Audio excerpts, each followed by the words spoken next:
have an important place within the Lord's church.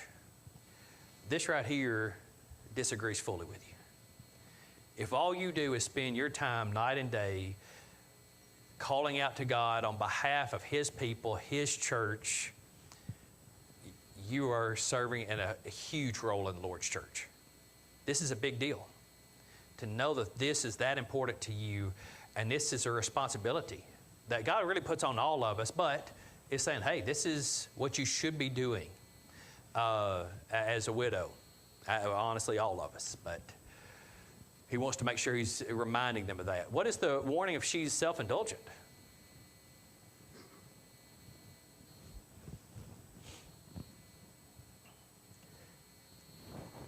It says she's even dead spiritually. It's almost one of those things of, who are you? Because we're talking about women who have loved God all their life, who have been have had important roles within the church, living faithfully for God. It'll talk about that in a minute. But saying, don't all of a sudden become self-indulgent. Don't you see that sometimes when somebody loses a spouse, though? I can't imagine.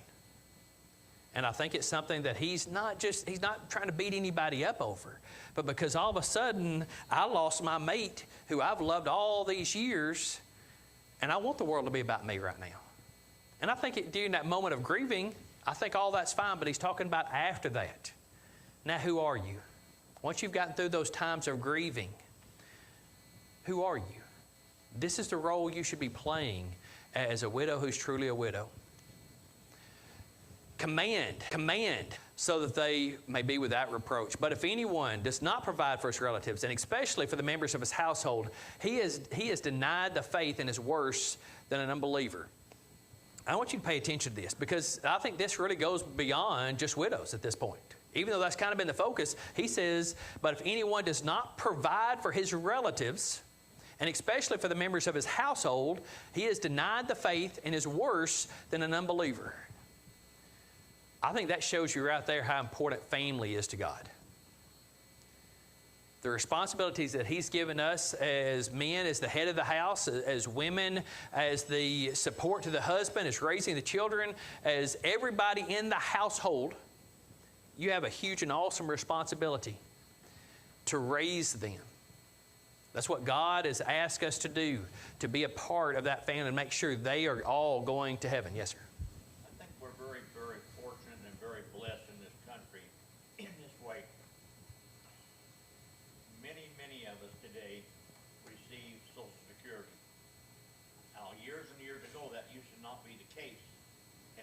Countries, that's still not the case. But I think it's so important for us to go sometimes and visit with these people to understand, do they truly need help or not? Because we're very, very fortunate, again, to have been living in this country and where we do live in this country. Yes, I agree. It's nice to know that all of our elderly people are taken care of because of this means. And so I think that's very important. And we are blessed because of that. Yes, sir. That verse is right there. I interpret it as family needs to stay together. Yeah. Stick with one another. Yes, I think it has to be that important. And I don't know if I have it in here, but don't forget about what verse 1 said. When Paul was talking to Timothy, he was talking about the Lord's church first as a family. So even though we're saying family, stay together, take care of one another, also it goes all the way back to the Lord's church. If we truly are a family, how are we taking care of each other? How are we making sure that we're all in this together, that we care enough about each other, that we truly are trying to get to know each other well enough that when you struggle, when you fall, you're okay that I come and help you? Because the relationship we have. That was what we should have for each other.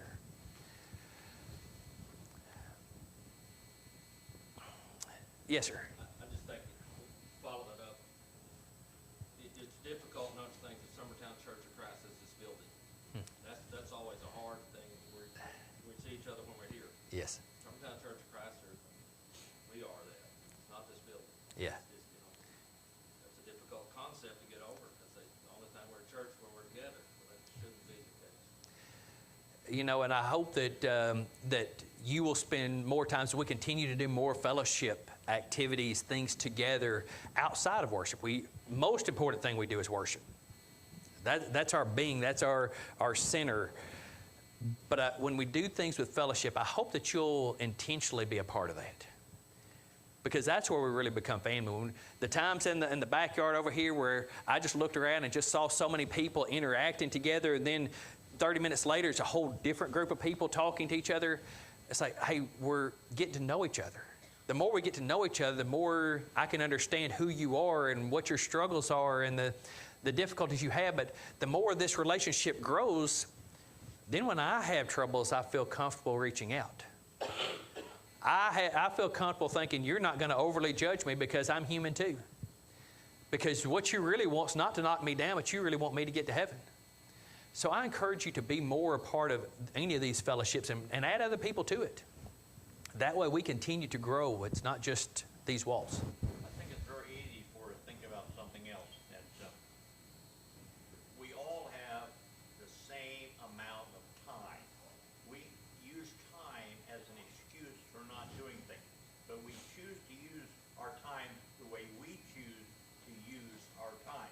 And many times it's very not smart use of our time, but it's what we choose to use. Getting a little bit of a break, going on vacation, you get to kind of slow down a little bit and actually kind of see where you are in life.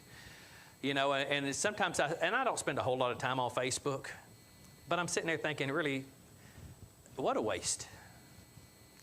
Do I care? If something big happens, yeah, but most people are talking about, hey, I went to the grocery store last week. I'm glad. Good. And I'm sitting there, going through all that. Why don't I really spend time going to visit, really connecting, doing more things, helping, strengthening myself spiritually, strengthening others spiritually? But what do I do? Yes, ma'am. I wanted to add something to what this gentleman, and that's beautiful that we're a family, and I don't know. We're working on it. We're working on it. Something he said earlier made me think about my mother-in-law. She's 86, and sometimes we make fun of her because she has a flip phone. If you send her a text message, she would have no idea how to retrieve it or a picture. All right, how many people are guilty? I'm just kidding. I won't ask you that. She sent it to me, and so we kind of make fun of her that way.